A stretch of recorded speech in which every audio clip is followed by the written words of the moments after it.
All right, good morning or good afternoon, ladies and gentlemen. Thank you for joining us again for this latest installment of the Coronation Insurance webinar series. I'm Wole Famira. I'm delighted to be moderating today's event. And today we are focusing on insurance, a key partner for business success in a challenging environment. As we head into 2024, no doubt 2023 has been tough for businesses in general, but how can insurance support success going into next year? And that is what we're trying to unpack in today's event. So you're all welcome again. Thank you again for joining us. We look forward to hearing from our very distinguished speakers who will be providing very valuable insights into this theme. And again, as we've often said, this is an interactive session, so we look forward to hearing you chime in as participants, providing your comments or questions, and we'll be taking that as we proceed during the event. So we would like to make this quite efficient and valuable. So I will just begin by yielding this virtual stage to Mr. Olamide Olajolo, the CEO of Coronation Insurance, to provide his welcome address to provide even further context for what we're doing today. It's over to you, sir.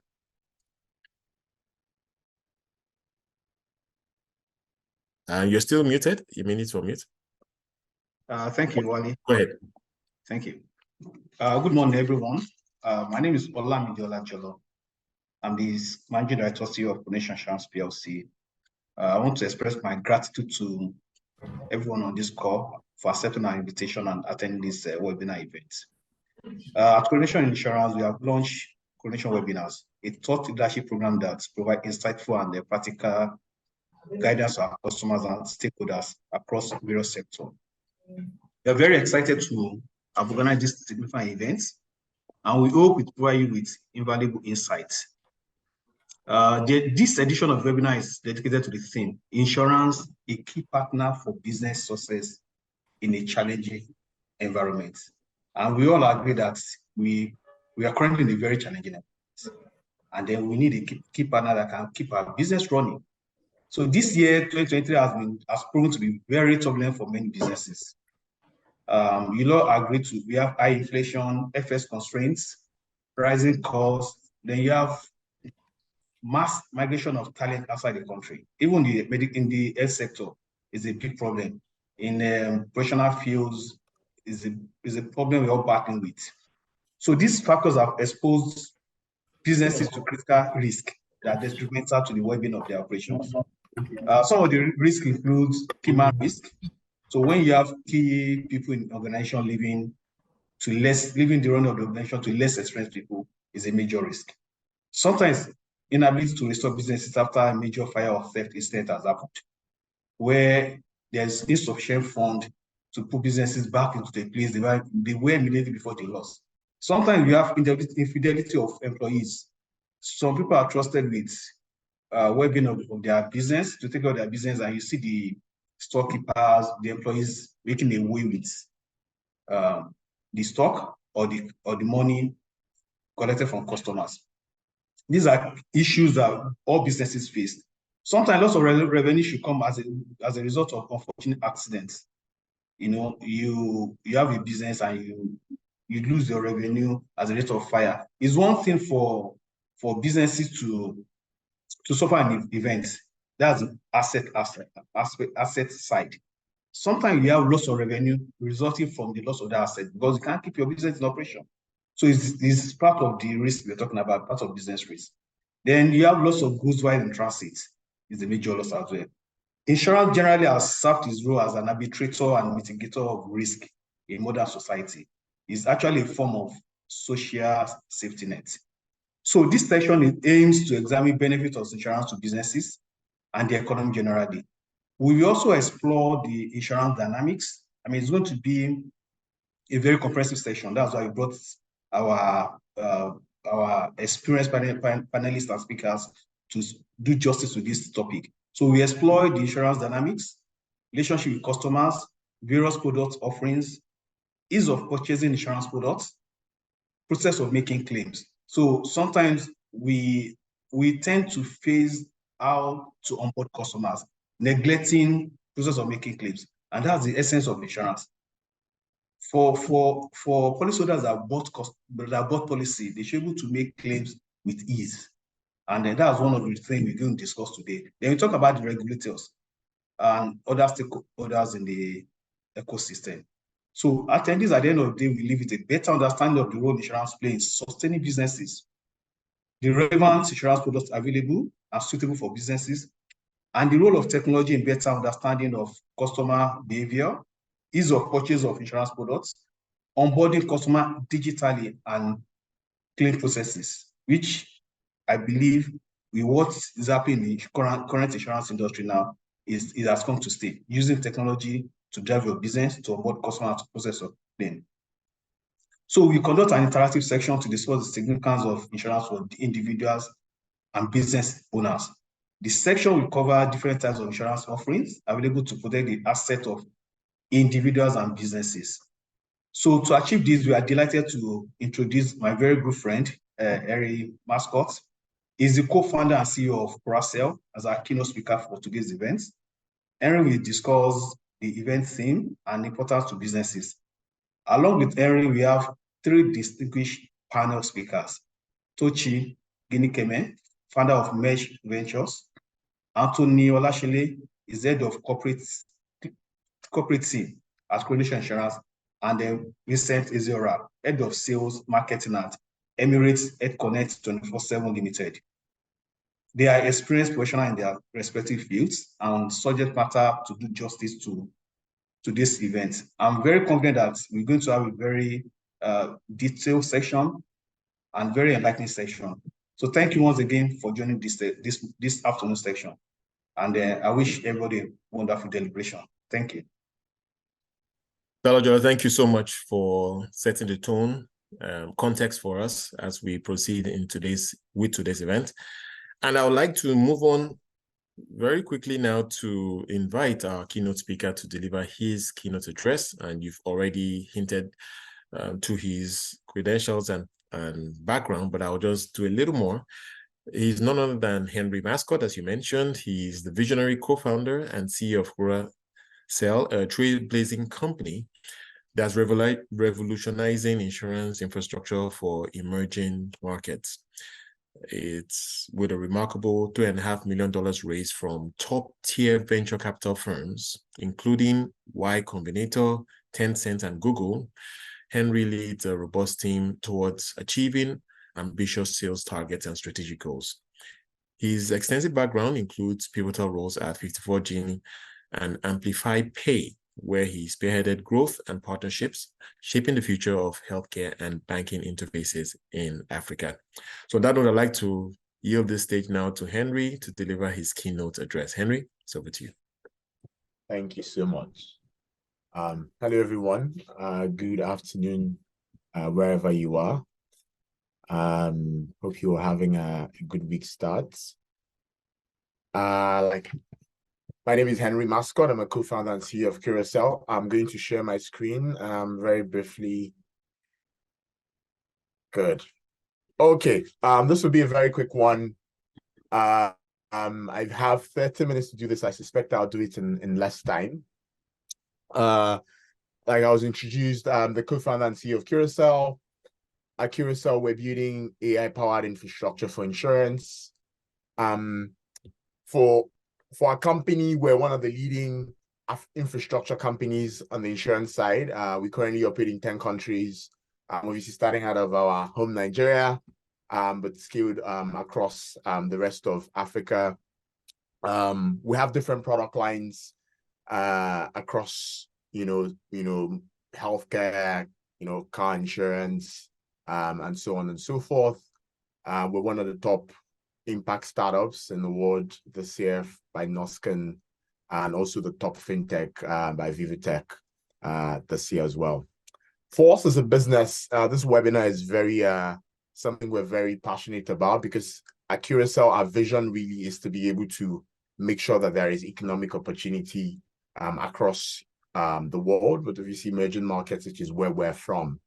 And again, we're doing this by partnering with the insurance industry and providing technology. But again, the kind of like the goal that drives us every single day is, hey, can we help businesses?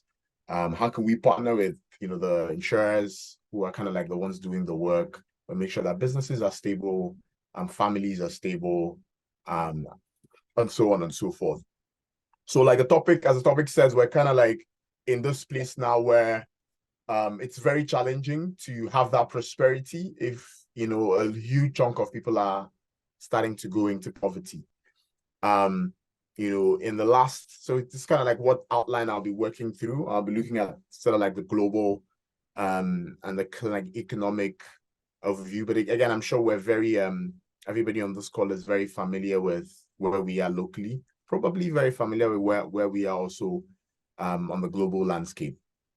But looking at the role of insurance, again, just sort of like remind of what it means. I know that every single one of us who's in this webinar probably knows what insurance means, but again, try to use a few examples, work through what relevance in the business, and also much more relevance in this time. And then maybe at the very end, just touch a little bit on our role, within the ecosystem from our product standpoint.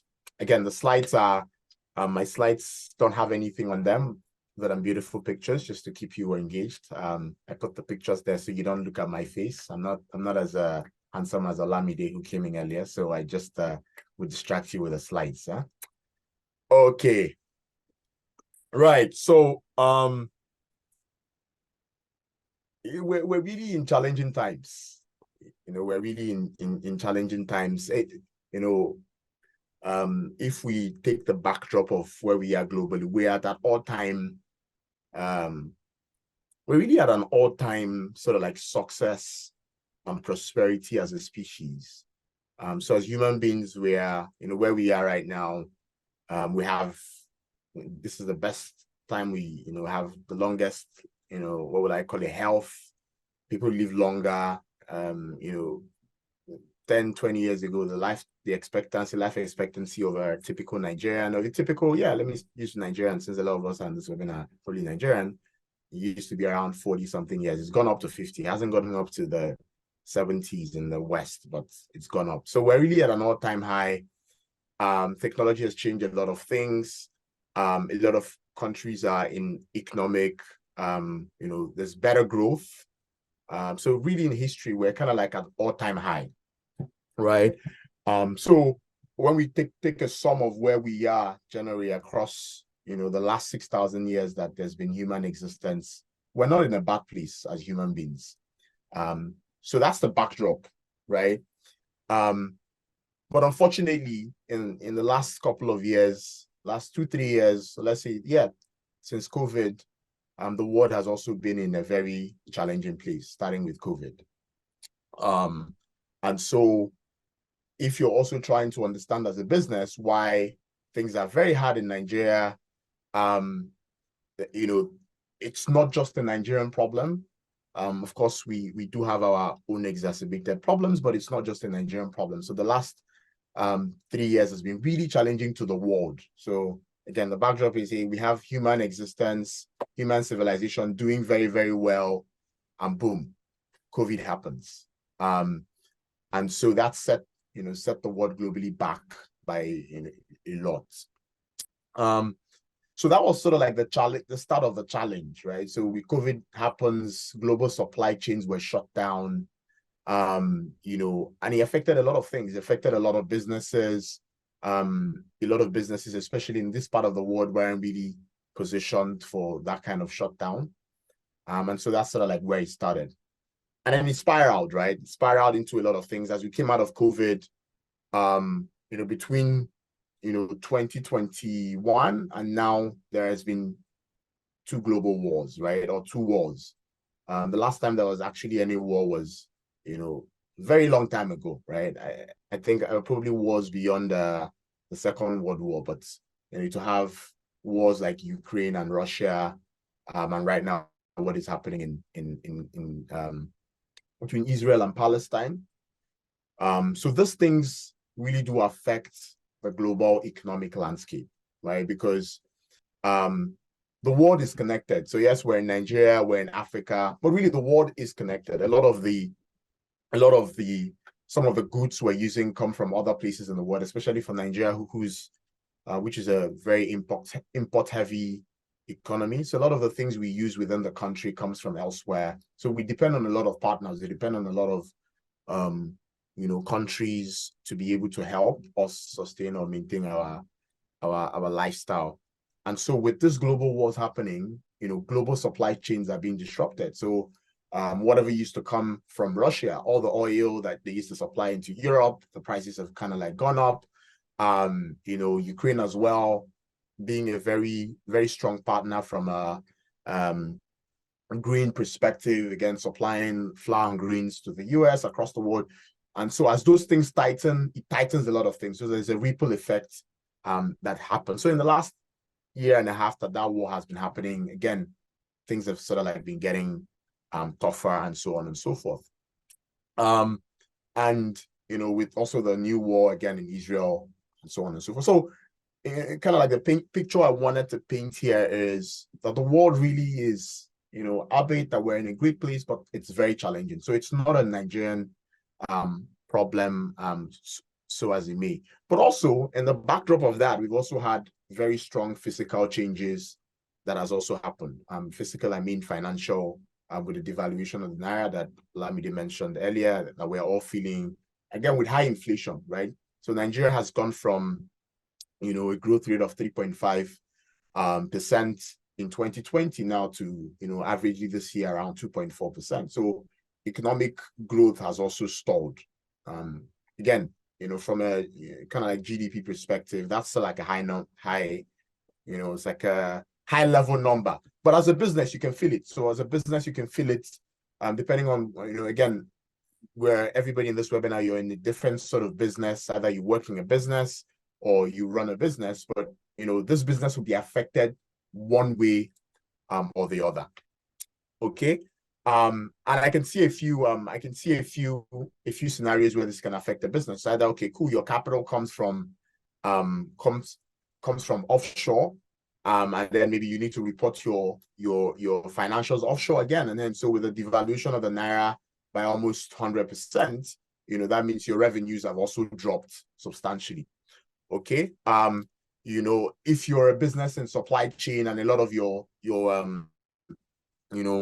what would I call it, the resources that go into your business come again from offshore, you're in the medical line, and you're importing, medical consumables, the prices have also gone up. You're in some sort of like e-commerce, and then your buying and selling has also gone up. So really we're in challenging times where as a business, if you're interacting a lot with, offshore, your business is really challenged. From the inflation perspective, the purchasing power, for the consumers have also dropped. So if you're selling anything to Nigerian consumers, if they could buy, let's say Black Friday that happened, someone could go and splurge, 500K or 1 million, this has also gone down. So for a Nigerian business, you're kind of like facing a lot of this headwinds, left, right, and center, right? It's like global problems affecting us somehow, the physical problems, change in government. Then with every government, there's a change in policy, and there is a change in sort of like the things that the government cares about.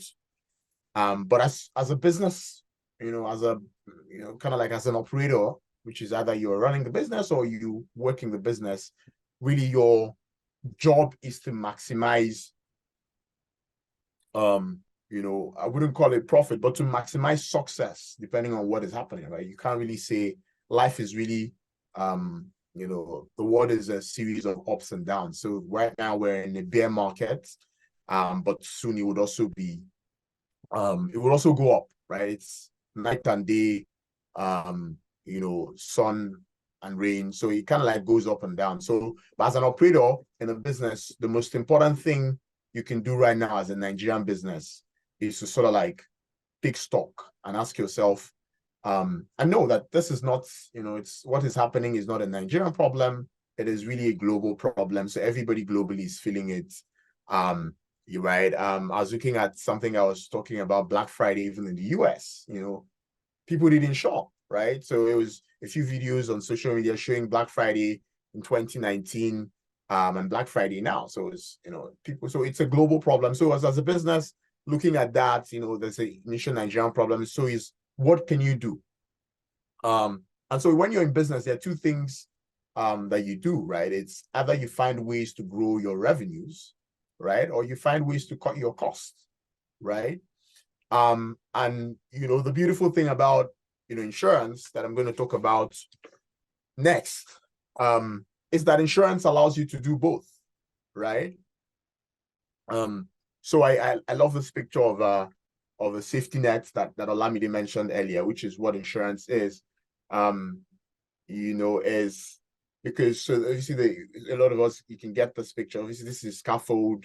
Either this is a construction and there's a demolition, and then the net prevents things from falling off, right? So, at Curacao, we're very passionate about insurance because we think that, when a lot of people are when you're trying to grow, when, whether that is consumers, whether that's a business, when you're trying to grow,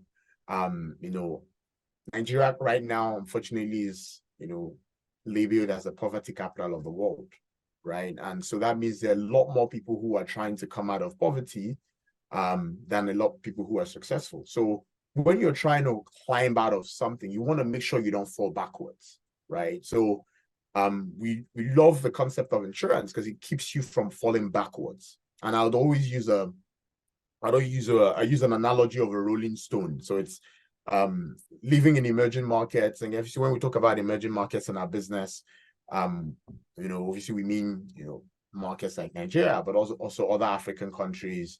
But all the other African countries are also similar to places in, Asia, places in the Middle East, places in South Latin America that are all, climbing out of poverty, trying to become economically viable for their families, for their businesses. So everybody within that landscape, right, which is all of us on this call, really what you're doing when you're working in a business or running a business is that you're trying to achieve some sort of economic success. So you're pushing a boulder up a hill. So I typically use this example. So you're pushing a boulder up a hill. So a boulder would be like a big stone, imagine a stone that is circular, and then you're pushing it up a hill. Imagine a hill at, it's 45% incline, right? And you're pushing it up, right?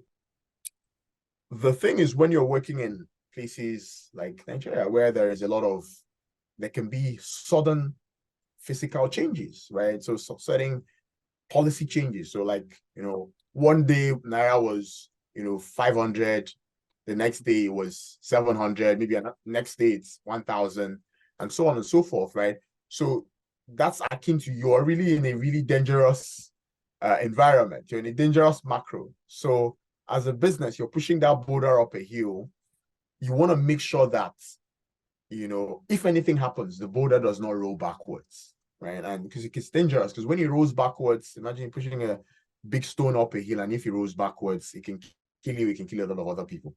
Again, I'm being very dramatic, but technically that is what it is. So, so insurance is really that safety net that keeps you from rolling backwards. To make sure that no matter what happens to your business, no matter what happens to the economic, again, it might not protect everything, but it will protect the most essential things, right? So again, a lot of people don't really think about it like this. Say, oh, well, I'm buying this policy, but you're not thinking, oh, I'm going to fall sick. You're not thinking, oh, something might happen. Unfortunately, maybe, nobody likes to think about, any bad thing happening, right? But, unfortunately, bad things will happen just as good things will happen, right? It's assured. If good things will happen, bad things will happen. So, the best you can do is sort of like make sure that you have that safety net to sort of like protect you. So, then in kind of like this macro that we're in as a business, if we agree that, you need to make sure that you're protected, right? Like I was talking about growing. So if you want to have you want to keep growing, no matter what is happening, then you want to make sure you don't, you want to make sure that you're your human resource, which Olamide talked about, which is one of the best things that we have in Nigeria. You want to make sure your human resource is stable, right? You want to make sure that, like, people are not, just falling sick, or like if they fall sick, that it can be taken care of very quickly and they can bounce back, because productivity is how you make revenues, right? You want to make sure that, like, if you're in manufacturing, you want to make sure that you have your equipment. You want to make sure that everything you're working with has some level of risk protection. If you're in transport, you want to make sure that you have the right coverage, in terms of goods in transit, you have right coverage in terms of marine. You want to make sure that anything that happens, that your assets that drive productivity to your business has coverage, right? Or has protection. And for every single business here, there is something that keeps your business from rolling backwards, right? So whether that is, that the human resource, the assets, whether that is the computers you use, right? Even for us, within the tech landscape, every week or two, someone's computer goes bad. And, typically if you don't have any policy cover, you spend quite a bit of money replacing it, right? Even if you're a consumer as well, things happen. Something happens to your phone, in Lagos, somebody pickpockets, something will happen. So you just want to make sure that you educate yourself. Again, this score isn't really around educating you on all the policies that are relevant. But I'm sure you can find it somewhere on the Coronation website, so like all the policies that are available, just find it somewhere, type it into ChatGPT, here's kind of like what I'm doing. And we'll talk a little bit about technology later. But the point is, if we agree that, we're really in challenging times, the macro globally, the macro in Nigeria, and that insurance will keep your business from kind of like falling backwards and you starting from scratch, then, the next thing you need to do then is to be able to educate yourself. Like, what do we need for? And there are, like I said, there are policies that cover everything from you being the owner of the business, key man insurance, director liability, if you make any challenges to, like, if you work in, more, physical with your equipment, financing, your transport. So every single line of business, there is really a cover that makes sure that no matter what happens, even if Naira is going up and down, at least you don't have to keep replacing assets. You don't have to keep spending money you don't have to spend. Okay. So I think that is it. In terms of, obviously as a business, we're a technology business. And we think that technology will play a huge part, and is playing a huge part to helping businesses at this point, be able to make sure that their business is protected. Even with insurance companies that are leveraging a lot of technologies. And the beautiful thing about technology right now is, like I was mentioning ChatGPT in the past, is that you can start to educate yourself now by yourself. You go to ChatGPT, you type, here's my business, here's what I do, what kind of insurance policies are relevant, right? So it starts with starting to, as a business, if we have defined that, insurance is relevant for your business where you are right now, or for your own life where you are right now, then the next thing you need to do is start to educate yourself. What kind of policies out there are relevant to support my business? And the easiest way, again, for me, kind of like the hack that we use right now, I use right now a lot, is, to go onto that and then type it in. And then you can see it starts to give you a lot of ideas, right? Do this, buy this kind of policy, and so on and so forth. So that's step one. You can do it right now on the call, on the conversation, or you can start to engage, a lot of the insurance company. If you're a business, I assume maybe you're interacting directly with an insurance company like Coronation, or you're interacting through a broker who would be able to advise you. Here is specifically the kind of risks that are within your business, and here is how to solve it. Again, thanks to insurance companies like again, the hosts of our webinar, it's also getting easier to interact. So before, in the past, maybe you need to call someone on the phone and so on and so forth. But now there's WhatsApp, and on WhatsApp you can talk to either a business, a relationship manager, or you can even talk to a bot, right? You can talk to a WhatsApp an AI on WhatsApp that tells you, hey, this is what you should do, this is what you shouldn't do, that is tailored for the Nigerian market. And I think something like this exists within the Coronation ecosystem. I'm sure the guys on the call can sort of like drop this in for us much later. But very quickly to sort of like start getting into summary of kind of like the talk. We're starting to see technology change a lot of things and help businesses in this time and season protect their business, and either by making it easier for the insurance companies to communicate with you, right, or making it easier for you to do payments of your policies. There are lots of policies that before you couldn't pay monthly, or you couldn't pay daily, or you couldn't pay quarterly. You have to pay once a year, right? And obviously, being in the business, one thing we saw was it was really challenging for businesses to pay for certain policies once a year. But with the advent of technology now, it's easier for you to pay for your, if you're a business, it's easier for you to leverage on technology, APIs, and so on and so forth, and integrate it into your business, or just integrate into whatever technology solution you're using. That if you're in the transport business, you don't have to pay for your goods in transit as a lump sum. You can pay as it's happening, right? If you want to pay for health insurance for your employees, it's also easier for you to pay again monthly, because technology has started making it easier with the way you can pay online, direct debits, and so on and so forth. As our business as well, obviously one of the key things we do is to provide the technology that empowers insurance companies to be able to work. And like you said in the beginning of the conversation, we provide the infrastructure that allows partners like Coronation to be able to distribute their products. So no matter where you are in your business, you can simply open your WhatsApp, and then you can interact with an AI that can help you figure out what type of policy you have. Or like Olamide was mentioning, a lot of times, within the insurance, one thing we've seen by being in this business for a few years is that as a business or as a consumer, you want this insurance sometimes, but the problem is you don't trust that it will be paid, that when you have a claim that you'll be paid.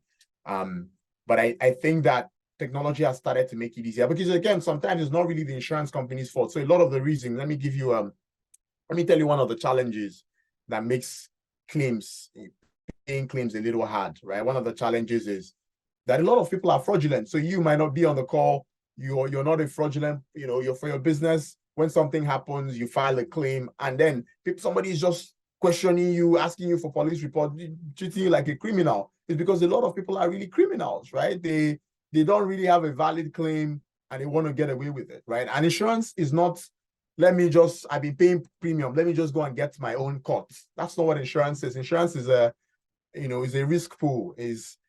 Something happens to your brother, you contribute, the next time something will happen to you, right? So a lot of the insurance companies, unfortunately, face this thing where there are a lot of fraud.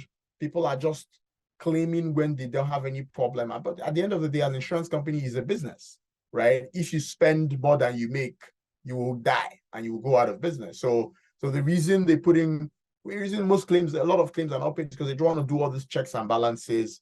But the challenge they had in the past was that all these checks and balances takes time. You need to send an adjuster to go and look at your car. You need to go and get police report. It takes time. But again, technology is making it easier. It's making it easier. Like, something happens to your car or your assets, you can send images, an AI can analyze it instead of sending an adjuster that takes so much time.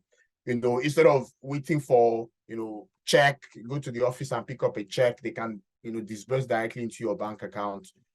So I would say to you, start to trust insurance, because the technology is starting to make it easier. And again, with partners, big insurance company partners like Coronation, who really believe in sort of like the vision of helping people come out of poverty, helping people protect their business, and so on and so forth. They're really working and trying to see how can we put some of these things in place. So I would close up here. In summary, get kind of like run through a few things, which is, again, number one, don't be too downtrodden about what's happening in Nigeria. As a business, we work across multiple countries. It's happening everywhere. In Kenya, the currency is being devalued. In Egypt, having inflation up to 100% as well. So it's kind of like a general global problem. So as a business, what you need to do is, how do you protect your business? How do you make sure that you keep growing and keep saving costs?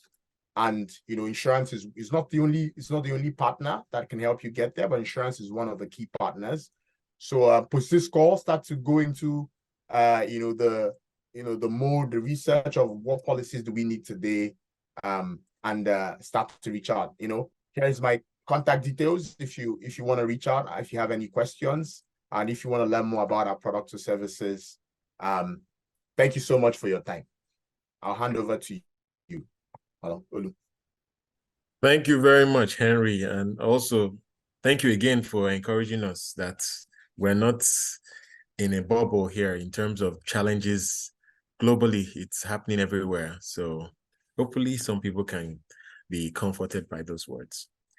Anyway, we are going to go into the panel session now. I think a lot of great points made in your keynote address, but now we're going to unpack them in more detail as I introduce our panelists and we go a little deeper into how insurance can support business success in difficult times. So I'd like to now introduce all the other panelists who are joining us today.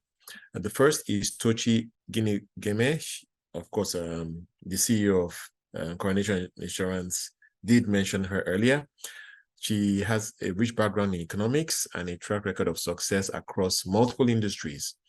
As the former Deputy Managing Director at Oxford Seed Fund, and she played a pivotal role in venture sourcing and deal flow, contributing to the fund's mission of supporting Oxford University's most promising startups.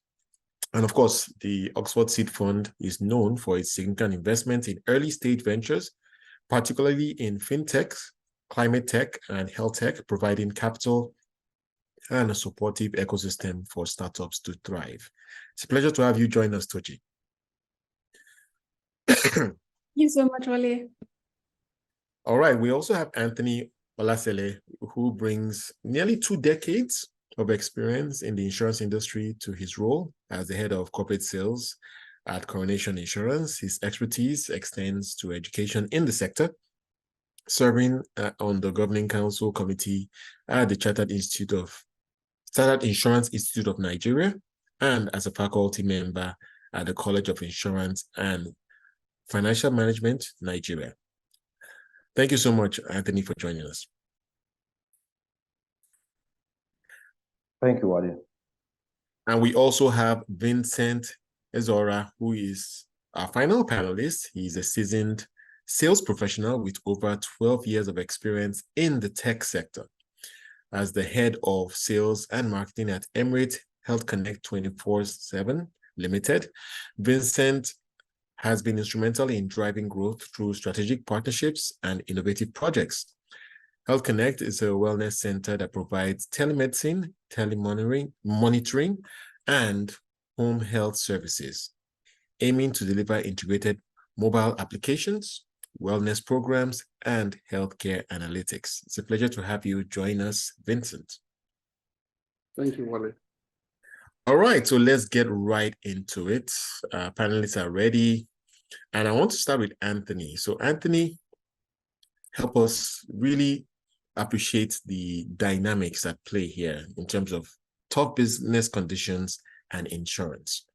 So there are a host of ways that I think insurance can be supportive of businesses in tough times.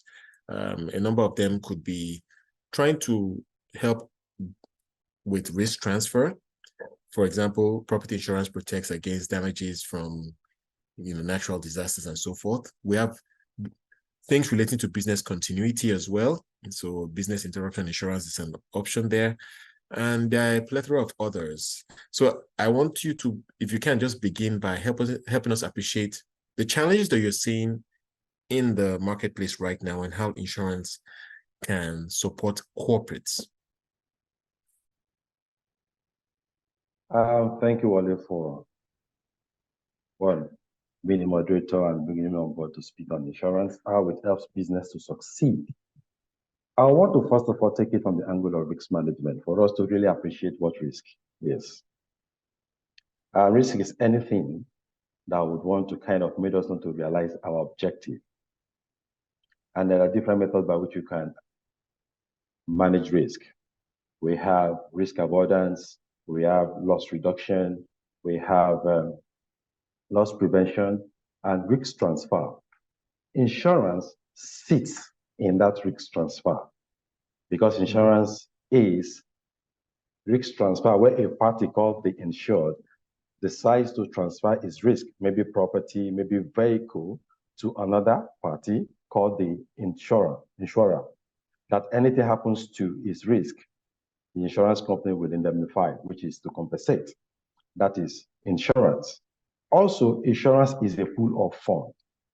Pool of funds in the sense that risks of similar exposure are brought together in the pool, where all participants in that pool contribute commensurate to the risks they brought into the pool. And there must be sufficient fund to manage the pool, because whichever risk crystallizes for any individual or business, what has been contributed in that pool will be used to compensate the other or whoever is affected by a particular accident or whatsoever. So insurance also is a pool of fund. We must understand that a risk transfer mechanism and also a pool of fund. It is a fund that we put together that you cannot take into your capital market in a way, but we will not come to that for now. We want to quickly look at those challenges that affect businesses in our environment, why probably they are not doing well, or why some of them go down. Statistics show that, speaking to SMSEs, for example, most SMSEs in Nigeria as of today will find out that they die even before 3 years of existence. You begin to ask yourself why. And I want to take you through into the world of insurance, how insurance can help businesses to succeed. Like you rightly said, I appreciate what the keynote speaker said. He said, let me just read it here. He said, insurance keeps you from falling backwards. I like that. I like what the keynote insurance said. Keeps you from falling backwards. Because insurance equally promises you to place you back to the financial position you were before a loss occurs. So as businesses, depending on the kind of business that you do, starting from the individual and then the business. Without the individual, there is no business. So we pick one or two insurance coverage to ensure that our back is being washed for us not to fall backwards. For a business of any nature, you want to look at your fire, which is one of the things that your fire insurance as one of the coverage. There was a time in Tejo Market in Lagos State where fire got the building and a lot of people were crying because probably they didn't have one form of insurance or the other. But if you have your fire insurance in place, your fire covers you against any damage done to your property, against fire, lightning, or domestic explosion. That is standard fire coverage. There is the fire and special peril. Special peril is added to fire because sometimes ago, by history, people that buys into fire policy, for example, feels that the coverage for fire is limited, and as such, they needed something additional. So some people can request for fire and special perils. Special perils, we have perils of nature, miscellaneous peril, we have a chemical type, and all of that. Perils of nature covers your flood, earthquake, anything that comes with natural disaster, for example. So those are perils of nature. So if your business is equally affected by all of this, then your insurance policy under fire and special peril caters for that. For impact, for example, there was a time a shopper crashed in Ikeja. When planes, crashed in Ikeja, and there was some, it had impact on some buildings that got destroyed. So if you have anything covered on your special peril part, such impact, your miscellaneous peril covers it, and you will be indemnified if you have that policy in place. So insurance, whatsoever happens to your business, and you have the right type of insurance in place, insurance promises to pay, promises to restore you back to the financial position you were before the loss. Sorry, Anthony, if I can just jump in briefly, because I would love to hear a little more specifics in terms of situations that businesses are dealing with. So you mentioned startups, they tend to fail within the next within the first 3 years or so. Years, yeah. Mm-hmm. And many of the factors that lead to that failure include things like cash flow problems, problems with the team, situation with competition, pricing.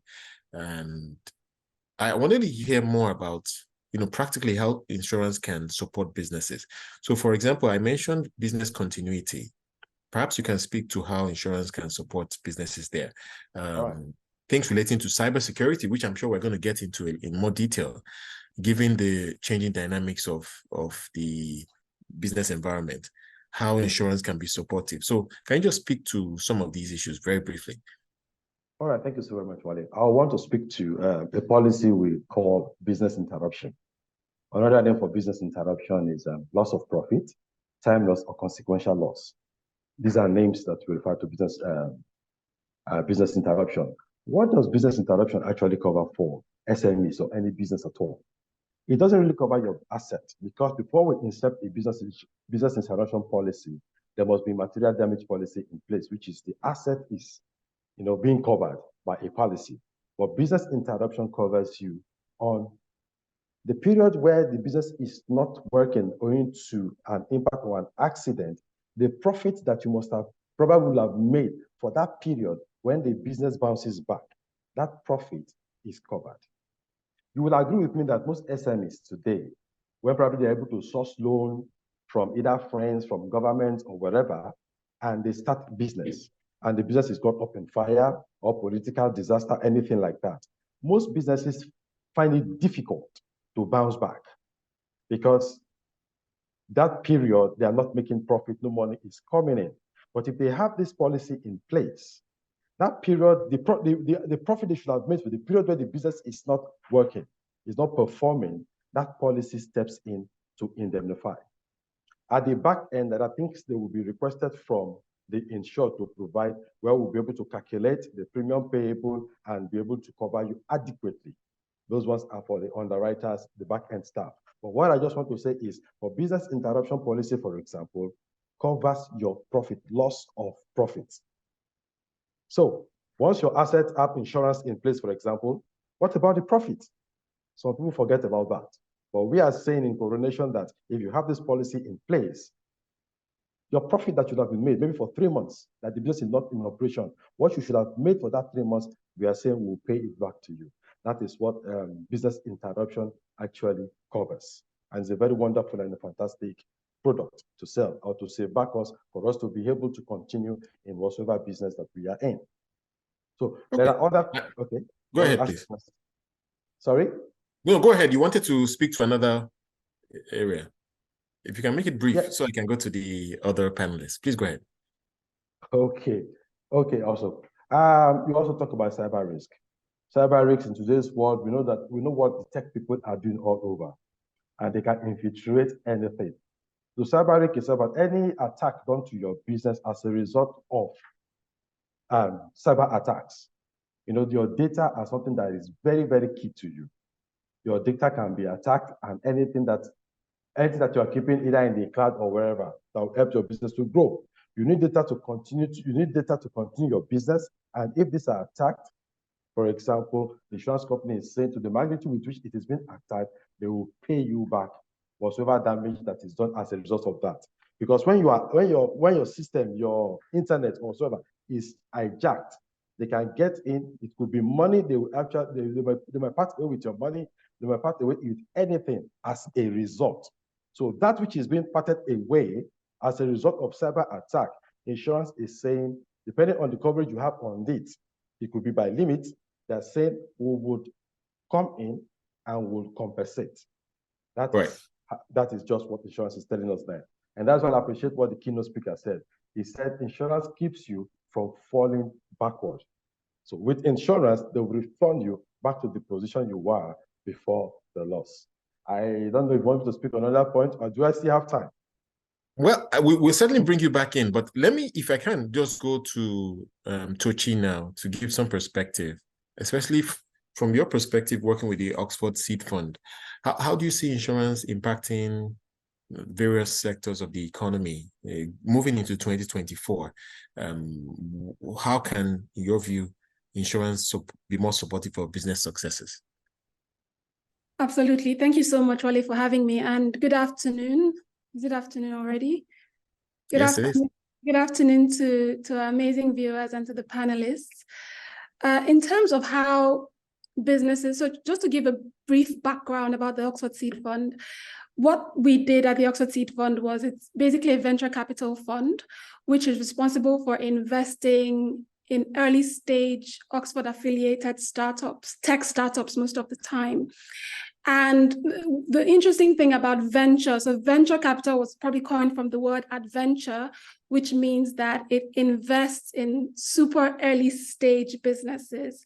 For more mature businesses or more mature companies, they have different alternatives when it comes to sourcing funds. But for super early ventures or super early businesses, some are still in the idea stage, are still testing out their hypothesis.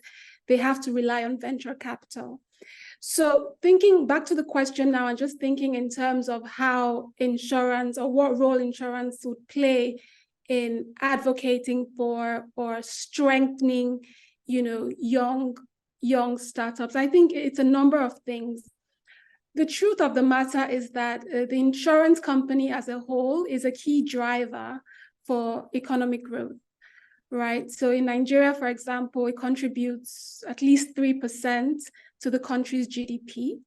And when you look across the board, there's also a very critical multiplier effect that happens, whether that's in terms of how it, the employment opportunities that the sector creates.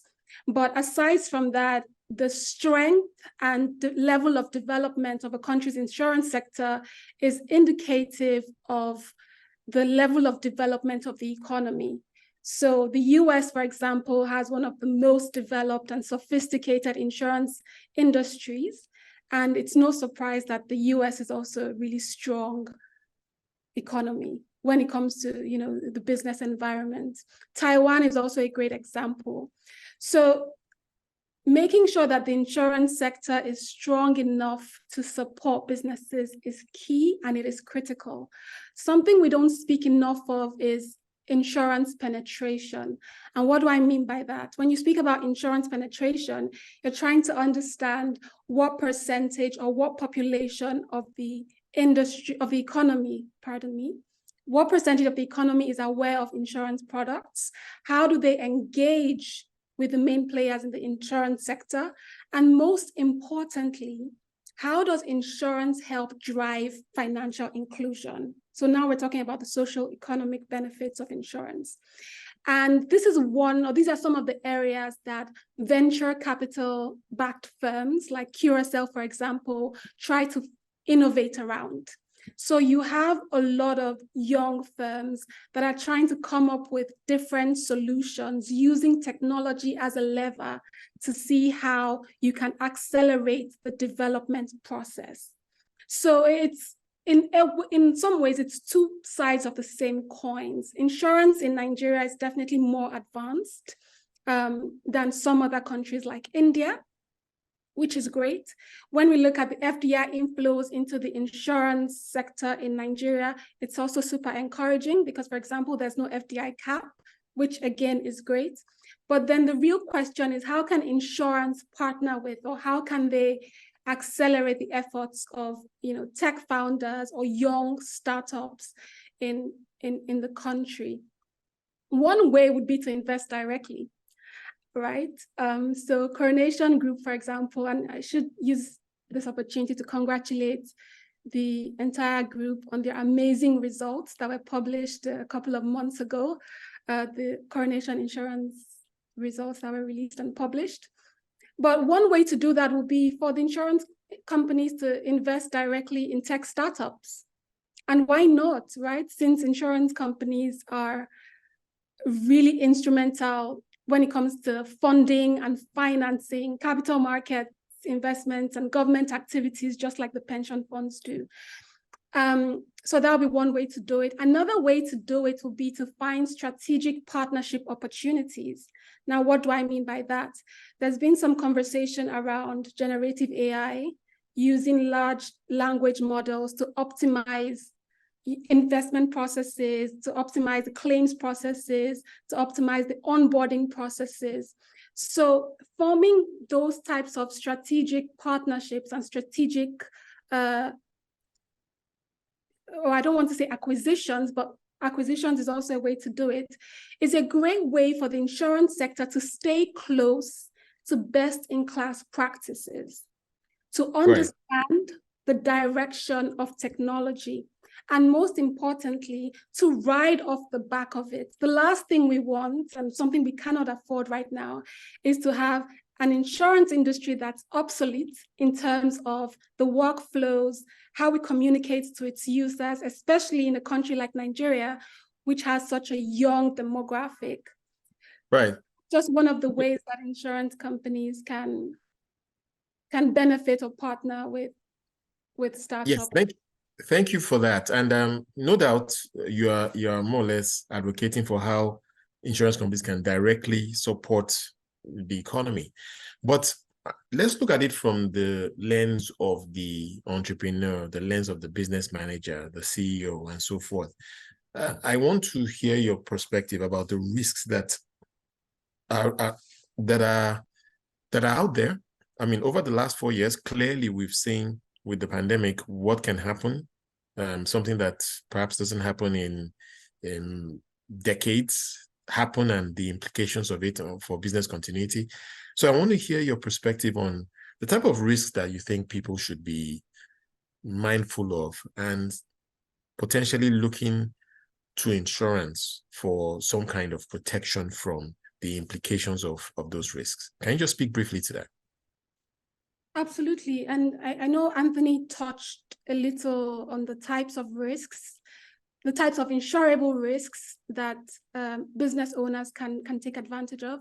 One thing I would say is, especially coming from, with Mesh, what we do most of the time is we deal with small and medium scale businesses and startups, is really understanding the concept of risk. And I like that Anthony began, his question earlier with breaking it down and just explaining what exactly risk is and what the role of insurance is in terms of transferring risk from one party to the insurance company. I would say that small businesses, large businesses, corporates need to invest some time in understanding, number one, what the risks are in their business.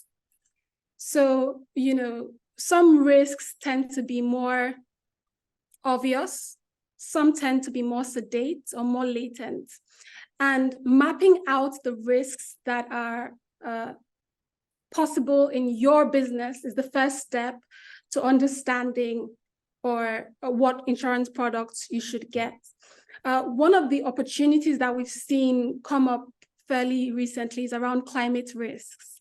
Last year, we saw in the headlines that Twitter data centers in California were shut off due to overheating. Now, this is an event that has never happened before. It was unprecedented, right? And then for many businesses that operate in this climate, in Nigeria, in Africa, there are climate risks that tend to be at play. In fact, we're seeing a lot of funding from VCs now going into climate tech. So companies that are building solutions, climate resilient solutions, basically across all industries. So I think that's one opportunity for business owners to look into, especially as we are in Nigeria. A huge part of our GDP and our labor force is employed in the agricultural sector. The sector is very susceptible to changes in climate, flooding, for example.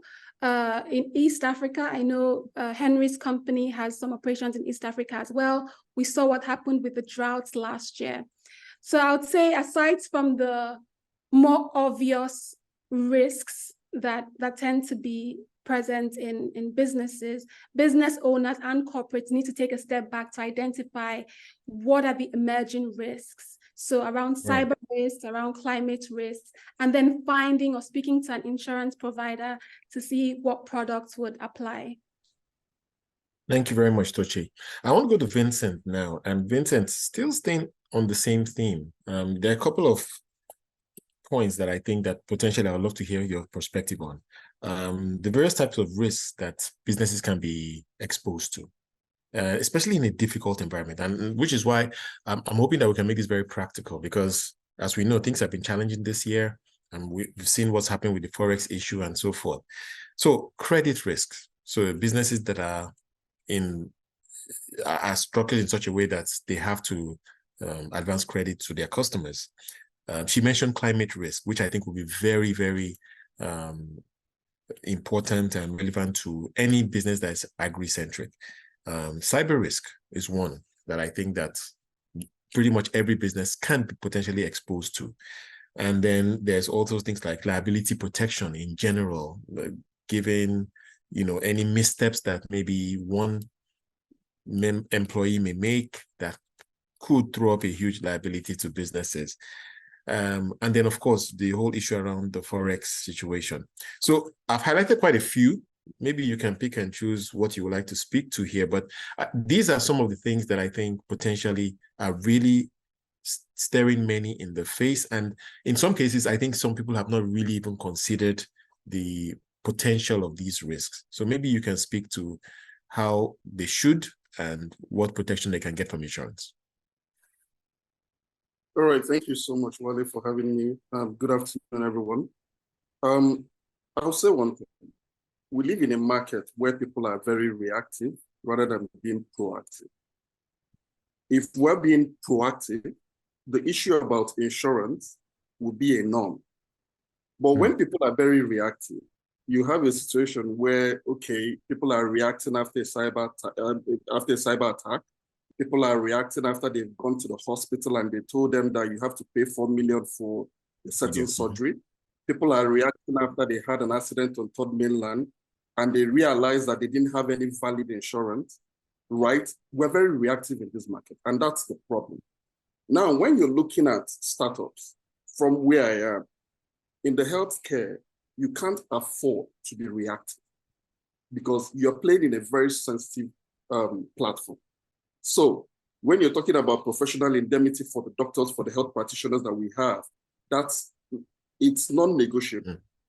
When you're talking about cybersecurity insurance, it's non-negotiable. Business continuity is key because imagine a scenario where somebody calls you in the middle of the night and power goes out, right? And you don't have an alternative. You've not made provisions for business continuity strategies. Then there's already a problem. You are now opening up yourself, not just for loss of profit or loss of revenue, you're also opening up yourself for liabilities. You're opening up yourself for liabilities. And this is where insurance comes in, right? And it's not just about insurance protecting you from doing the wrong thing. Insurance is also acting as a compliance. It's also guiding you because if you're not doing the right thing, imagine somebody driving with 3 tires instead of 4 tires.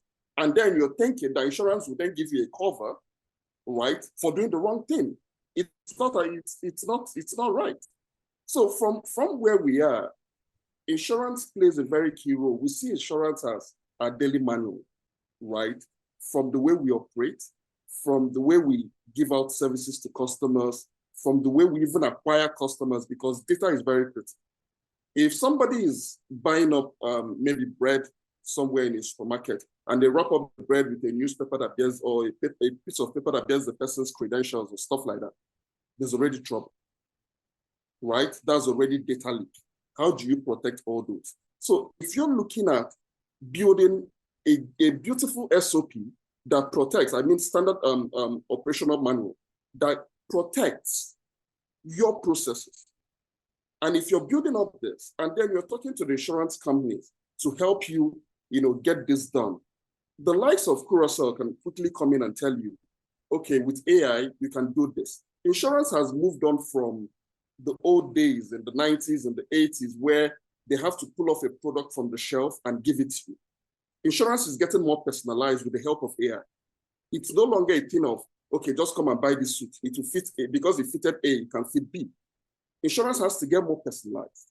Insurance messaging has to change. We have to move away from an off-the-shelf product. We have to move away from an institutional branding per se and get more personalized to the stakeholders. We need to engage more. Because when you're looking at it, how many percent of us live in the metropolis? When we have majority of our people in the rural areas. And in that rural areas, you have your market.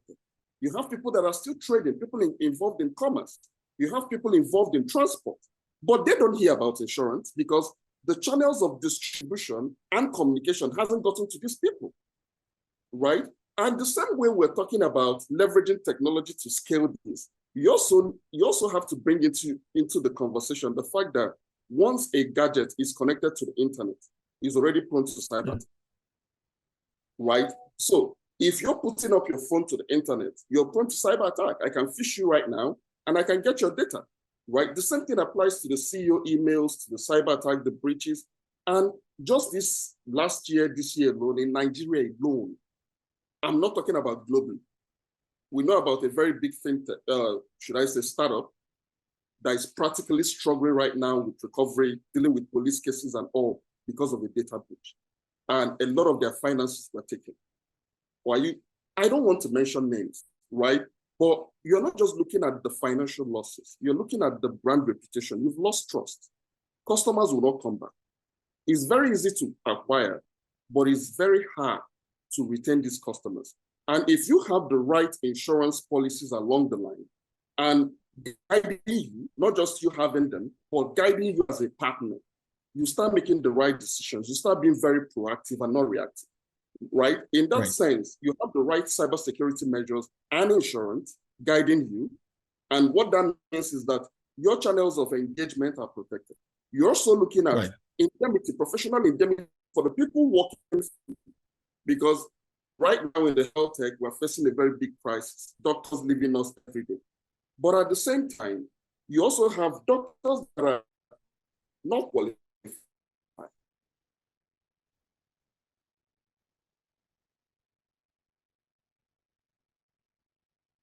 Okay. Right? Or people that are already overwhelmed. Well, I think we're struggling a bit with the connection to it, Vincent. To have certain covers to your investors, right? Or your company. Hello, Wale? Yes, your connection was a bit unstable there. But please go ahead. I think we can see and hear you now. So what I'm saying here is this. For every forward-thinking company, it's not about staying where you are. It's about partnering up with insurance to scale. And you can't build a skyscraper if you have a very shaky foundation, right? So take insurance as a solid foundation, and take insurance as the scaffolding and the safety net that is protecting the building as you're taking it up, right? With that in place, you have a very good cybersecurity policies, you have indemnities for the staff, you even have to think about the health insurance for your staff, making sure that they recover and they have the facilities to get back. So, so sorry to jump in, Vincent, and no doubt there are so many areas. Let's be a little more specific, and I want you to be a bit brief here. Let's talk about cybersecurity because you mentioned it multiple times, and I think it's very relevant to your business. Help us appreciate exactly what cybersecurity insurance protection offers. What is the risk, and what do you get when you buy cybersecurity insurance? Just very briefly, if you can speak to that, so that those who clearly are exposed to that risk can better appreciate what they are paying for. I'll say this.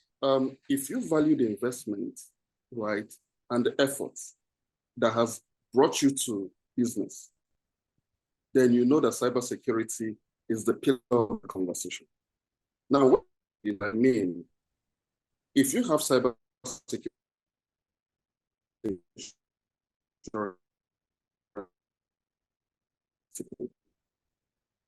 yes, sorry for it is network. Automatically know that you have is even becoming. Sorry, Vincent. You are muted right now. Can you unmute yourself? We're having a challenge with your connection again, but can you just reiterate your point?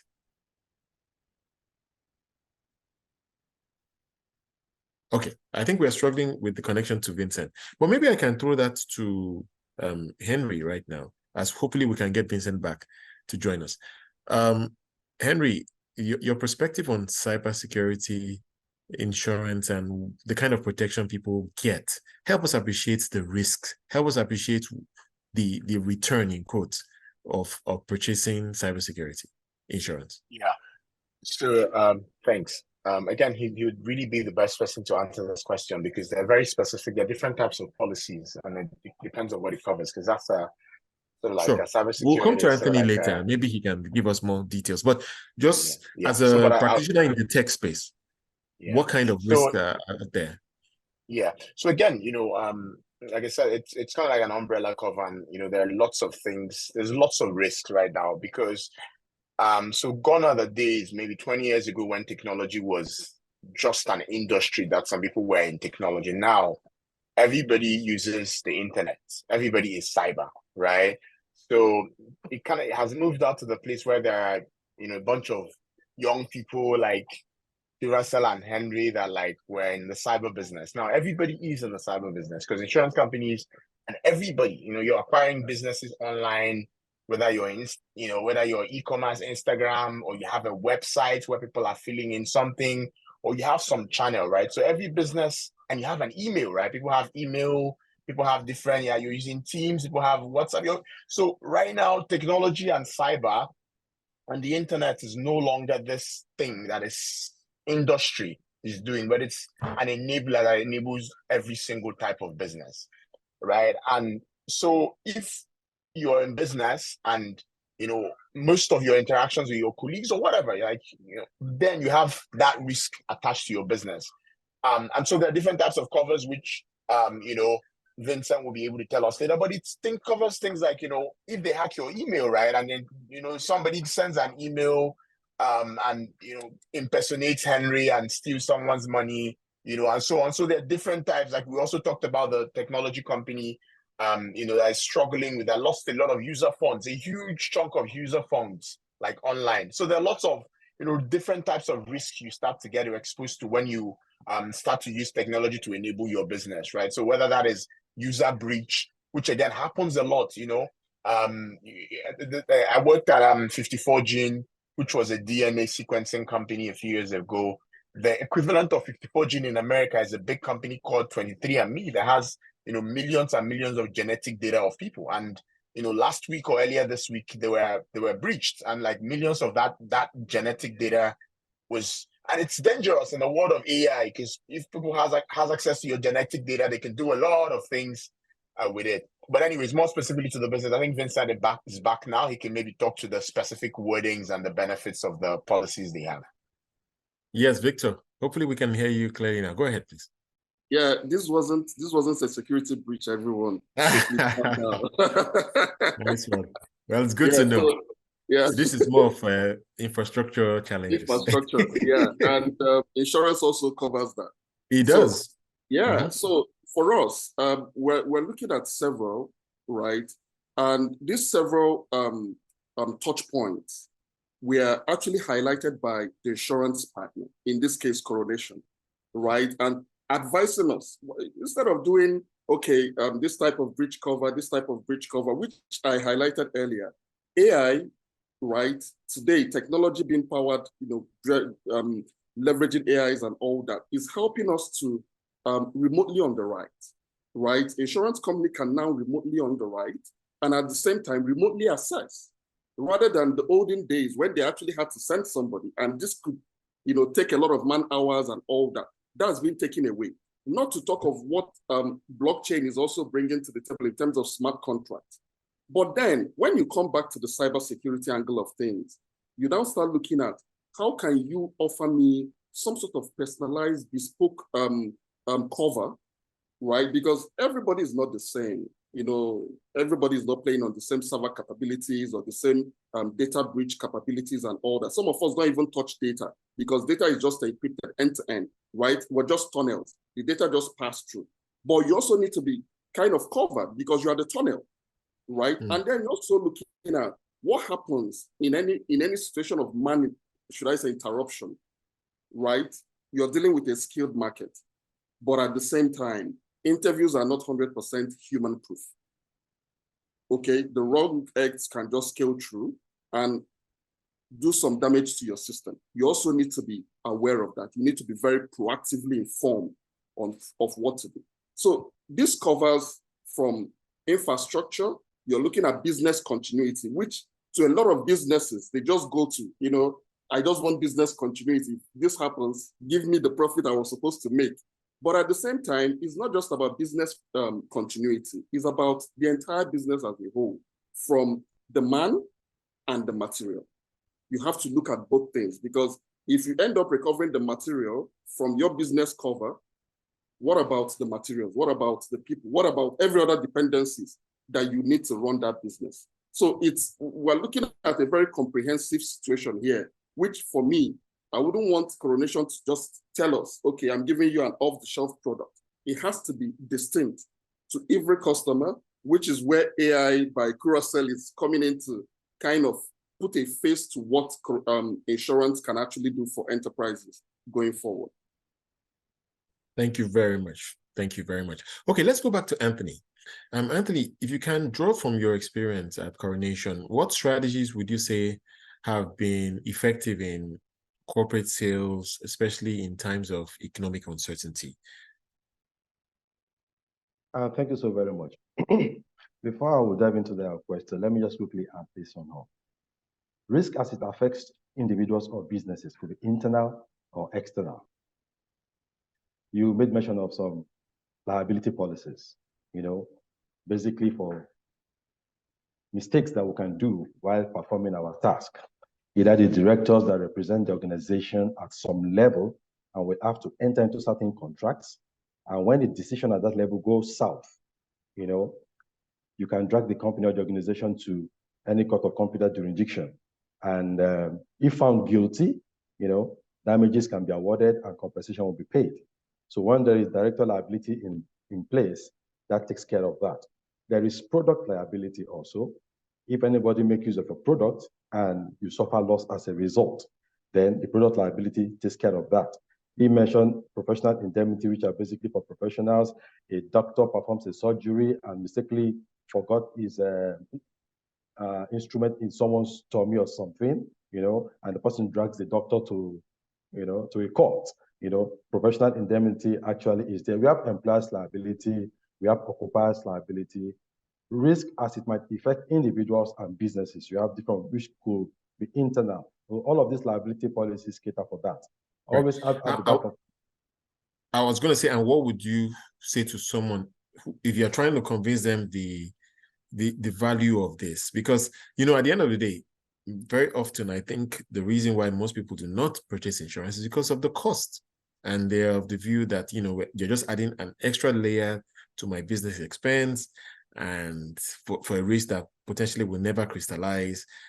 Going into a year like 2024, what will you say to such people? Let me first say that one of the benefits of insurance is social cooperation. How do I mean social cooperation? Remember when I started, I talked about insurance being pool of fund. We have seen people saying, I bought insurance sometimes last year or in 2023, I have no cost to claim. Why should I continue, right? Then the social cooperation aspect, which is insurance being benefit of insurance, is just like I am watching the back of my brother, be my brother's keeper. It might not affect you today, but are you so sure that you will not fall a victim tomorrow? So that pool of fund is the little amount we paid as premium into that fund is kept somewhere, right? The insurance company might invest it. I'm not going to that aspect now. And we use to compensate, say, Vincent, should anything happen to Vincent. So let's be happy that my money, your money, is used to compensate somebody who is in need or in trouble.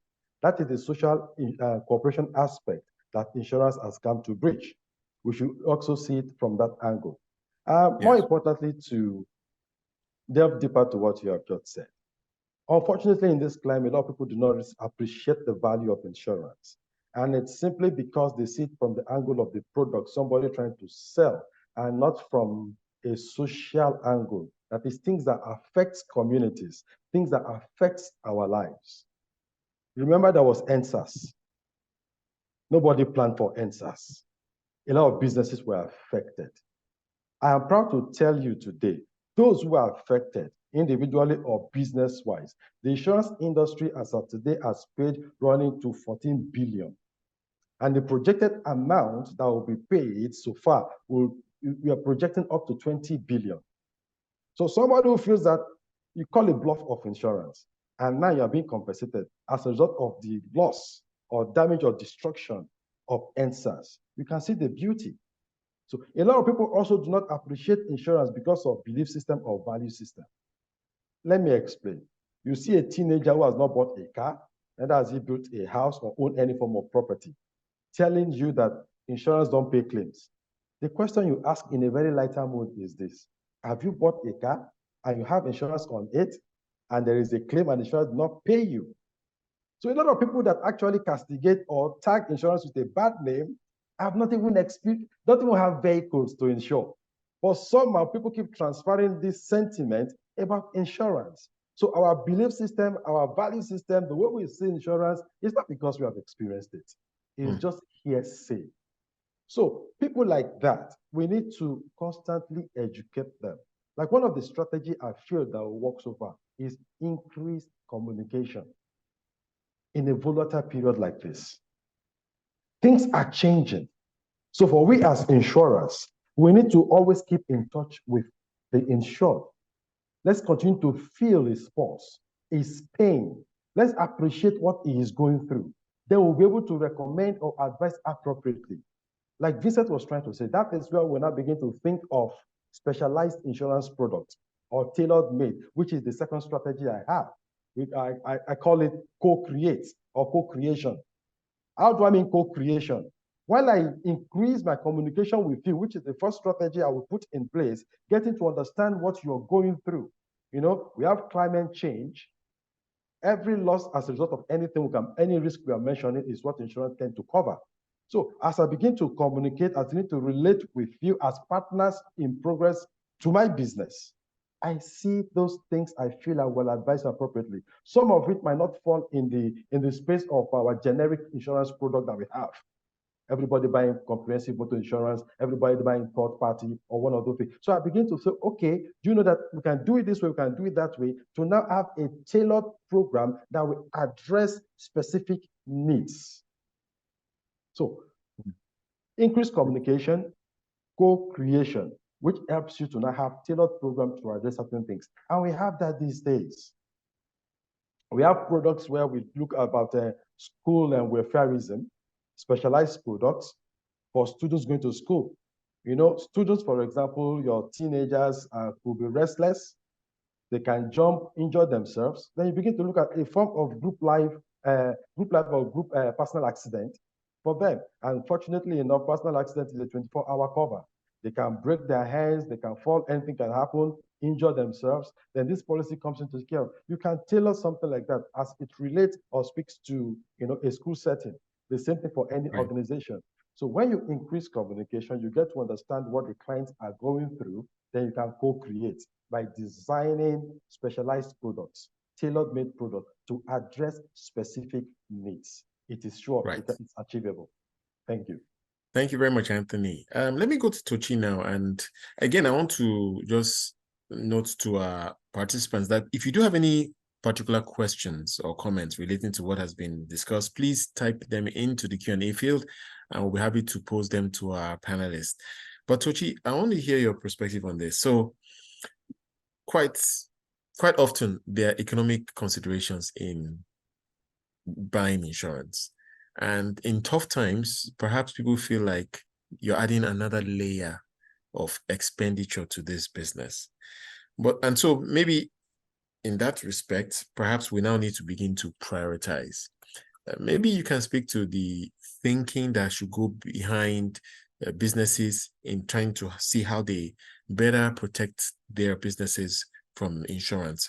Perhaps there's perhaps a way of thinking, a process of thought that can go into making those decisions. So for example, maybe it is clear that liability protection is one that can potentially crystallize in this business. No matter the cost, I need to buy it because it can have such a significant impact on the particular type of business I'm doing. So I wanted to hear your perspective on how you think in businesses and particularly entrepreneurs should go through the process of thinking about what to buy and what not to buy in terms of insurance. Thanks, Ole. I wish it were a simple answer to say this is how entrepreneurs should be thinking about what insurance covers or what insurance products to get. Maybe we wouldn't need this webinar if it was that simple. I'm sure the group at Coronation will just run with it. But it's a number of things, some of which Henry touched on during his keynote. Vincent mentioned some, and Anthony as well. And I think it boils down to mental models and understanding how entrepreneurs think, especially in this tough economic climate, and what they prioritize. So the truth is, many entrepreneurs that we have in Nigeria run small businesses, right? And majority of the time, the main objective of a small business is subsistence. I'm not trying to think 5 years, 10 years. And you start to see that dissonance because with insurance products, it's more of a long-term approach. So Anthony spoke about some of the more mutual or community building advantages that can accrue. So I think it really boils down to education and reorientation of these are the benefits of insurance. And these are some of the case studies of how it works. But I do think that there's a significant responsibility on the insurance companies to think about demystifying some of the concepts and making it easier for the common person or the common business owner to understand. And one of the reasons I love talking to business people is they just want to get really practical, like you've done with this session today, Wale. It's like, let's get down to it. If I pay this amount, what should I expect in return? How do I make this more accessible? And there's something about insurance. It might be the branding. I had to run and go get a jacket when I joined the panel earlier because I saw majority of the people on the panel were in suits, except Henry and Vincent, of course. But those are some of the things that we talk about is what is the human face of insurance? And before I started working in investment banking, I'll tell you, insurance doesn't have the friendliest human face. If you work in capital markets, it's a regulatory requirement for you to insure your product. If you work in commercial banking, you have to have the National Deposit Insurance Commission, and you must secure some of those so insurance is something that is familiar in those areas. But when you come to the business landscape, it's not very familiar. People don't understand what the risk their business face. They don't understand the risks. They don't understand the products. They're not very familiar with the terminology because in the past it has been targeted at a certain type of consumers. And this is where I think we can really leverage technology. Right. Okay. You mentioned technology. Let's go to Henry now, and I agree with you 100% that if potentially there is a feeling that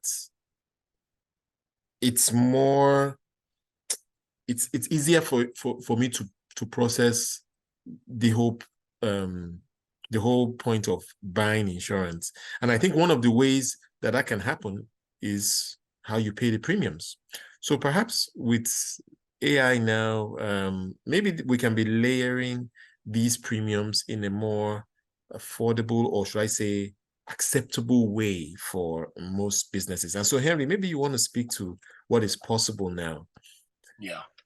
No, there's been a lot of them. Again, this wasn't really possible 5 years ago, but in the last 4-3 years, it's become payments infrastructure has also gotten a lot easier. Like as Toshi alluded to earlier, if you're a small business, your timelines, your cash flow, you don't have that long, millions in the bank. You kind of like go from hand to mouth, right? And that's really the reality for a lot of consumers as well, right? So even beyond the businesses, a lot of consumers, I think it starts as like a lot of Africans, even Nigeria, live in less than $1 a day. So if you live on less than $1 a day, let's say $5, there's a statistics that showing even though we have 200 million people on paper, only about 10 million or something at 6 to 10 million can pay $10 to buy goods a day or like a month, something like that. So we're largely a very not so. So if insurance needs to get to some penetration that it needs to get to from a 3% or 4%, wherever it is right now, to get to a much bigger place, then we need to start looking at innovations where people can pay bite size, right? So you see micro insurance, and they do exist. We just need to figure out ways to get it to people easier using technology. So yes, back to the one with businesses. So a lot of the challenge, we do have a product within the QSL ecosystem that enables the players in the space to allow payments to happen bite size, and we thought it was a very big problem and needed a solution. Because if you're a business and you need to pay premiums annually, but you don't have that much cash flow, right? Then you would default to not paying the premiums, right? Again, to some extent, there is some credit culture. So even big companies, the Dangotes and so on and so forth, they do get this bite-sized payments because they have large premiums. So, the players in the insurance fees don't want to lose their premium. So they allow them pay bite size. So we need to figure out a way to democratize access to that. The beautiful thing that technology does, they said technology is what democratizes, what I call it successful living, right? So once upon a time, only rich people had cars. Once upon a time, only rich people had phones. So a lot of the things we enjoy right now, even we're on a Zoom call, there's been video calls for 30 years, but it's the big companies that can afford big equipment. But as technology becomes more available, you start to democratize it. So as there is now technology that allows recurring payments, so that now you can allow businesses to, you have 12 million in premiums you need to pay. Let's collect 1 million from you every month. But we trust that because now we're linked into your bank account or whatever, we can collect it. Right, and start to look at some of those things. And then for the smaller businesses as well, look at micro insurance products, products that are small, and then also fits into how they earn. So not saying you must pay once a year. You don't have it, and so if there's anything you need to cut, they will cut that first. But if they don't think about it, and it comes out of their bank account, it's small money. You don't know when you would have paid for it. So we think as a strong partner. Technology is a strong partner in that process, and the technology is available. It's just the will and the process to make it happen. Thank you for that. I want us to begin to take some more questions from the participants, and I'll come to you in a moment, Vincent. But Anthony, I would really like you to speak to this issue about the ease, or should I say, the greater ease of payments for those who are buying insurance. What kind of solutions exist now in terms of how we can wrap the insurance into something else that they are paying for.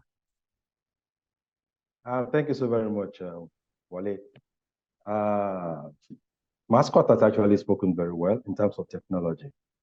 One of the E's, taking a cue from the last speaker for Mascot, he talked about trying to make insurance relatable. People should not see insurance in putting on this kind of suit and, difficult and all of those things. Insurance actually have gone beyond that. Maybe next time when I'm coming to speak, I will not put on suit. I will wear t-shirt to speak to it. Maybe that's what, something like that. So actually technology has actually helped. At the comfort of your houses, of your homes, you do not need to walk up to an insurance company or to any bank to pay your premiums. Right on your phone, depending on the kind of product you bought. Even in Coronation, we have our product online, digital way. So all you have to do when you bought the product, we have our item, for example. Item is affordable, right? Item, not just a little bit of item. Item with 500 naira, you bought a policy, right? Which covers for death. It's small, right? And the benefit on your item is 200 naira. I choose to make this example because of an experience that happened some couple of weeks ago. Permit me to just quickly tell that experience. Please do. Very briefly, but please do. I was called on the phone to attend a burial ceremony. Whose burial ceremony? A friend of mine, his kid brother died. To cut long story short, we were all there, mourning and burying.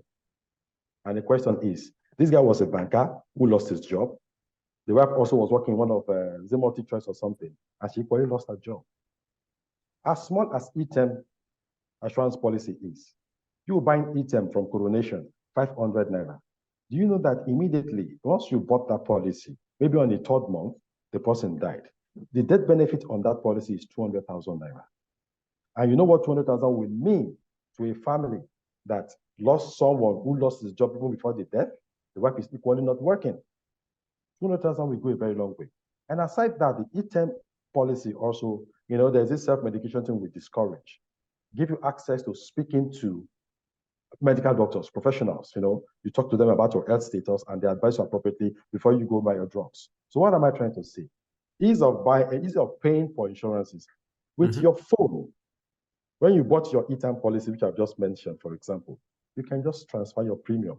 You don't need to walk up into a bank or come to the insurance company to pay. And that is one good thing about technology. And if you're buying for industrial purposes, for example, cash front, left, right, and center, you feel you cannot pay the premium at a go. You can arrange it with the insurer, with Coronation, and there will be a way by which, at your convenience, you can pay maybe, let me use the word installment, right?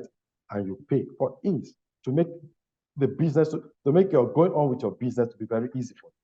That you can equally arrange with Coronation Insurance. So with ease of payment, I think we are doing pretty well today. Thank you so very much. All right, thank you very much. I don't want us to wrap this up without taking some of the questions from our participants. So I would like to get to that before I come back to you again, Vincent. And I'll just throw this open to, I wonder if Anthony will be taking many of these, but obviously anyone else is open to do so.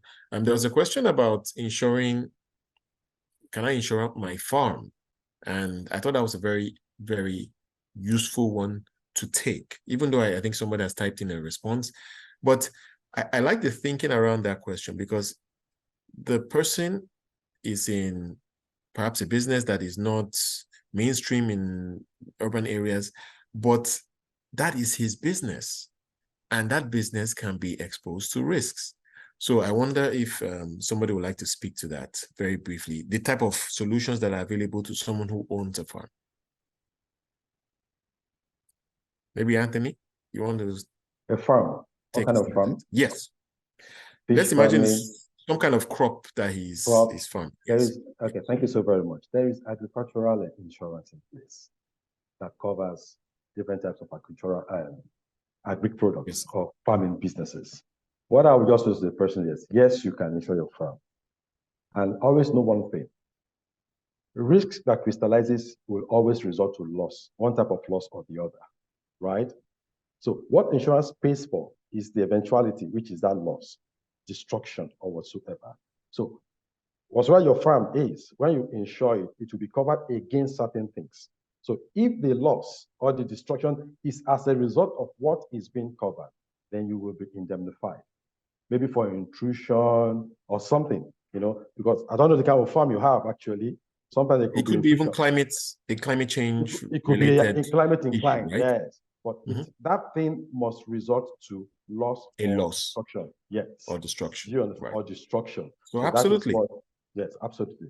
So I think what we're hearing clearly is that definitely insurance is a solution for that type of business. Yeah. All right. Yeah, go ahead, Tochi. If I may, Wale. And the thing about insuring small businesses is that it can also be an additional lever or a way to distinguish yourself from the competition, or a way to negotiate better contracts with your stakeholders. So if you're having a conversation with your landlord and you have an insurance cover that protects your business, it's a different type of negotiation. If you supply consumers or users directly with the product, and you say, this is the type of insurance I have, or this is how my insurance cover extends to you, it's a different conversation. So we spoke about marketing earlier, but I think these are ways that we can also leverage, that business owners can immediately see some of the advantages that accrue from purchasing insurance products. Thank you very much for making that contribution. That is so true. And in an earlier installment of this webinar series, we spoke about how the world is changing, and for you to pretty much operate in the world today, there are certain insurance, even when they are not necessarily said to be compulsory, but the nature of business now sort of make them compulsory before you can transact. So you spoke about maybe dealing with a landlord, for example. So these are some of the reasons why I think we need to begin to think about, and maybe Vincent, you can speak to this, how the landscape of business is changing such that business is sort of demanding beyond the protection that you are getting from insurance. The business environment is actually demanding that you buy insurance in certain scenarios. And so as a result, you might as well just do it. I was hoping you could speak to this, Vincent. Yeah, thank you, Wale. I think before the society can actually push you or influence you into this, it means that something else is happening and you're still stuck in the old ways, right? And that's where communication comes in, distribution comes in, and value comes in. Now, when we're talking about insurance, people see insurance as is either A or B, C or D, right? But just like Mr. Anthony said earlier, from selling a life insurance package, automatically you're already adding additional layer to it by telling somebody, rather than doing self-medication, there are a lot of antibiotics abuse right now in Nigeria. If you look at the statistics of the people that had organ failure in the last decade and now, you'll be amazed. Because once I feel ill, I just walk into the pharmacy and say, give me these antibiotics. All of us know the price of antibiotics right now because it's getting more expensive. And all of us have been self-prescribing, right? Rather than speaking to a doctor, we decide to take laws into our own hands. And that's where insurance needs to capitalize on. Now, today we're dealing with microinsurance, a lot of microinsurance products. Microinsurance can actually be added to so many things. When I talk about distribution or access to this product, we can have access to microinsurance by just recharging our airtime. It's possible. I believe that Coronation can leverage this. If I'm buying something, right? Because when you're looking at it, you need to also pay attention to your consumer behavior. Because that is key. Forget what your competitors are doing. Consumer behavior. Consumer wants to buy a car from you and at the same time get the car plates from you, at the same time get some other benefit from you. That's where insurance has to come in because you're looking at scale, accessibility, coverage. Let us look at how we can embed insurance into several other products that is easily accessible to people. And then when you do this, automatically, you're then looking at those institutions to now adopt into the fire of the moment. Everybody wants to now tag along and see how they can embed insurance into whatever that they're doing, right? And that is when we can scale it. I overheard somebody saying something about, in Lagos State that they wanted to implement some sort of rent, VAT, and all that. You can't ask for something without giving something back. If you're asking for that VAT and at the same time you're giving insurance with regards to that VAT, then you're making a business and at the same time creating value for the stakeholders. So it has to go both ways. If we want something, a value must be attached, and then at the same time, the premium must be paid for the cover. Right. And in that way, both stakeholders will be happy doing business together. Thank you very much, Anthony, for that. Also, Vincent, rather. Okay, but I'm going to Anthony now because we have a question here. Aside from the slogan that insurance doesn't pay claims, that has made a lot of people not want to buy into insurance products, what other challenges do you think the insurance public faces, and how is the insurance industry solving them? Most especially, what is Coronation Insurance doing to address these challenges? So, relating to claims. Thank you so very much. One of the things Coronation is doing to solving that problem you have just asked is what we are doing right now, which is education, campaign, right? A lot of people insuring public right now, they don't really have sufficient information about insurance. I must be sincere to myself. And that is why we have financial inclusion. We appreciate what NICOM is doing to ensure that even in the rural places, that insurance can get there. People will get to understand or hear about insurance. And they will be able to buy insurance no matter how small that it is, apart from the conventional or generic insurances that is in place. So apart from insurance don't pay claims, which they are paying, I can give you statistics that we are paying. As of today, industry-wise, we have paid over 550 billion claims, right? And Coronation as of today, we have paid over 3.5 billion 3 years ago, Coronation paid 1.8 billion as claims. 2 years ago, we paid 2.5 billion as claims. And as I last said, we are paid, say, 3.5 billion. So, industry-wise, we are paying claims. Coronation, we are paying claims, and we'll still continue to pay claims. So what we have to do is to tell the whole world by what we are doing right now on the pages of the newspaper, whatsoever campaign that we want to use, to let people know that insurance is actually paying claims, to demystify that wrong perception and mindset that insurance don't pay claims at all. Permit me to say, we need to make noise about it if we have to do so. Thank you. Thank you very much for that intervention. Okay, as we begin to round up, I just perhaps want to touch a few more themes. Maybe going to Vincent first. I want to hear your thoughts on this. Again, I'm going back to cybersecurity. And maybe you can speak to how critical it is in the digital age, because I think one of the things that perhaps some people do not appreciate is that, yes, we've been talking about insurance for decades, but the environment is changing so much, and because the environment is now so digital, there are certain risks that we are not aware of. So I wanted you to perhaps hopefully bring this back, front and center for most business people that are joining us for this. The whole evolution of the internet and the digital nature of business now. I want to hear your thoughts about risks, and then of course why insurance is so important. Very briefly. Okay, thank you, Wale. I'll say this. When when internet came into Nigeria initially, most of us were just like, this is just another means of helping businesses. And we also need to appreciate what internet has done for us, leveraging the telcos, expanding their infrastructures and all that, even to the rural areas. But at the same time, it expanded the landscape for vulnerabilities, right? Today, the easiest one that individuals face is just the hacks that happen on probably your social media accounts or your WhatsApp being taken over. But at the same time, institutions are facing a lot of breaches today, right? From the phishing side of things to denial of service. And most times, some of us will say, oh, it's that end of the month again, and I can't do withdrawal, or I can't do this. Sometimes it's not a thing of infrastructure. It's actually a denial of service attack going on, but you don't know.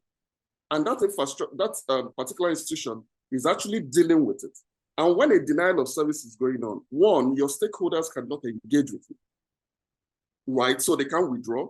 You walk into the ATM and they tell you that the card is not available and stuff like that. These things happen. But to a common man, you don't understand it, or you might not even know. And the institution is dealing with it. On some occasions, you get some mails telling you that, hey, we're off for the weekend, we're trying to do certain patches. My dear, on some occasions, these things are attacked.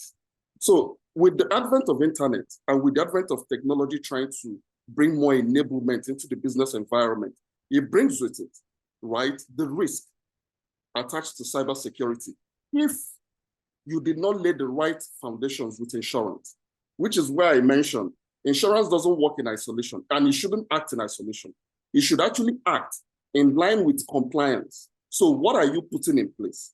If you come up today as a fintech, and I believe that Tochi can throw more lights to this. If you're setting up as a fintech and one, you don't have some sort of business continuity plan, you don't have the right firewalls in place, you don't have the right security infrastructures in place, I don't think any investor should be talking to you, because why should I give you my money where you haven't done the right things? And an insurance company should also look at this and tell you, why should we insure you? Right? You need to do these right things. And this is how they can advise you. So it moves on from a trader or commercial situation to an advisory role to some level, right? Before money changes hands. So if we have to look at the landscape from end to end, you understand that today there are so many attacks that we're all prone to. Even as individuals, we can become the entry point for hackers to get into your enterprises, into your companies, right? Even enterprises are involved. And then before you start talking about the full-scale of attacks that can happen from your enterprise grid. So insurance can become part of the SOP, but at the same time, laying down the real compliance in line with insurance and other compliance bodies can actually help safeguard institutions from this ever-growing landscape of vulnerabilities in terms of cyber attacks. Thank you very much. I want to round up now, but I just want Mr. Anthony to have, if you like, the final word by perhaps helping us appreciate. I like the example you gave about the 500 naira as premium for some kind of life insurance product. Do we have, excuse me, similar, in quotes, affordable solutions for businesses that they can simply just be, making that monthly contribution or quarterly contribution that gives them a significant protection that could be very significant in the future if that risk crystallizes? Thank you, Wale, once again. Like I said earlier on, when you talked about strategy, and I said, increase your communication and co-creation. Once you increase your communication with your clients, with your customers, you understand their specific needs. We may not have the generic product to resolving that, but always, Coronation, any underwriter can design a tailored product to meeting specific needs. So you can always have it. You can count on us for that. I'm really happy to hear that. Let's leave it on that very optimistic note. Thank you so much to all our speakers for joining us for this very engaging conversation. I'm sure it's been valuable. And I believe as we're getting into 2024, we've provided a lot of insight that is useful to business owners, CEOs, startup, venture promoters, and so forth, who are joining us for this.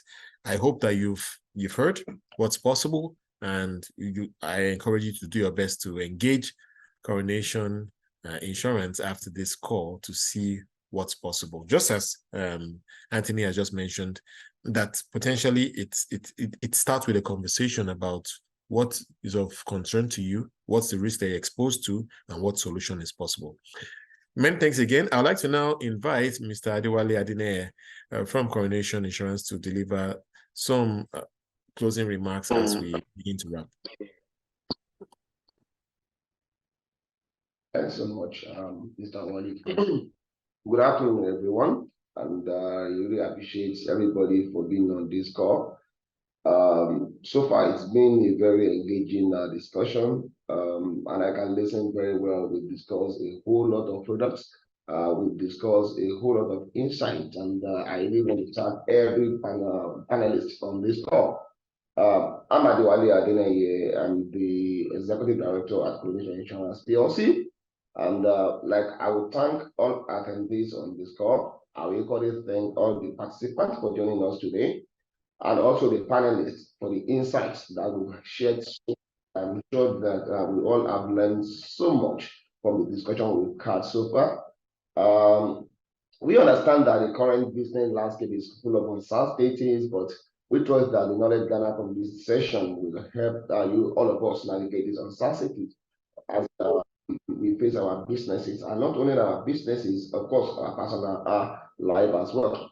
I would like to express my gratitude to the keynote speaker, Mr. Henry Mascott, who is the co-founder and CEO of Coronation, for delivering the informative presentation on the event. I also want to thank Tochi. Tochi also gave another flavor to the discussion so far, looking at it from the fintech perspective. To Anthony, who did the corporate team, thank you, and to our business as well, who is the head of sales and marketing at Emirates Health Connect. It's been a very wonderful discussion we've had today.